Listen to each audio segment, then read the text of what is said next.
Hello guys, শুধু সবাই কেমন আছে? আশা করি ভালো আছে, সুস্থ আছে। তোমাদের আশীর্বাদে আমি অনেক ভালো আছি।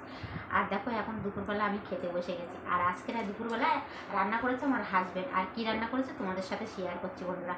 আমার সবচেয়ে ফেভারিট, মানে আর তরকারি আমার লাগবে না, দিয়েছে ভেন্ডি সেদ্ধ। দেখো আমি ভেন্ডি মাখছি। আর আজকের ভেন্ডি সেদ্ধটা আমি কাঁচা লঙ্কা দিয়ে মাখছি, কেননা আজকের ভাজা লঙ্কা নেই।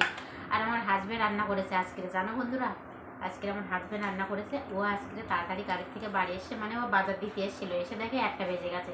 তা আবার যাচ্ছিলো, আমি বলছি আর যেতে হবে না, তুমি ঘরে থাকো, দুপুরবেলা খেয়ে দিয়ে তাড়াতাড়ি যাবে। তা বলছে তাহলে আমি রান্নাটা করি আজকে, তুমি তো প্রতিদিন রান্না করো। কীরকম বলো তো বন্ধুরা, এরকম কোনো বাড়ির হাজব্যান্ডেরা কি বলে? আমার হাজব্যান্ড সত্যি ঘরে থাকলে মানে রান্না করে, ওর ভীষণ রান্নায় আগ্রহ। ও ভালো পারুক মন্দ পারুক, কিন্তু ও রান্না করতে যায়, মানে আমার কষ্টটাও বোঝে। বলে কি তুমি যাও তাড়াতাড়ি স্নান করে এসো, এসে তুমি ঠাকুর ঠাকুর দিয়ে নাও। আমি তাড়াতাড়ি স্নান করে এসে ঠাকুর ঠাকুর দিয়ে এই যে বলছে তুমি ভেন্ডিটা মেখে বলো, আমি চান করতে যাচ্ছি। মানে ও রান্না করবে তো বন্ধুরা, পুরো বাসনেরতে মাজারতে নিয়ে গ্যাস মুছাতে নিয়ে সব কিছু করবে, টোটাল ও করবে। আমরা রান্নাঘরে ঢুকতে হবে না। তাহলে বলো এরকম কপাল কার হয় বন্ধুরা? সত্যি বলছি, ভীষণ ভালো।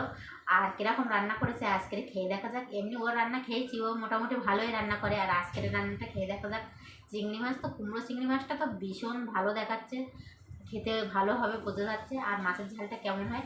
আমার তো ভেন্ডি সেদ্ধ দিয়ে খাওয়া হয়ে যাবে। আর আমার হাজব্যান্ডের হাতে রান্না যদি খেতে চাও বন্ধুরা, তাড়াতাড়ি তোমরা আমাদের বাড়ি চলে এসো। আর তোমাদের হাজব্যান্ডেরা কার হাজব্যান্ড রান্না করে অবশ্যই কমেন্ট করে বলো বন্ধুরা।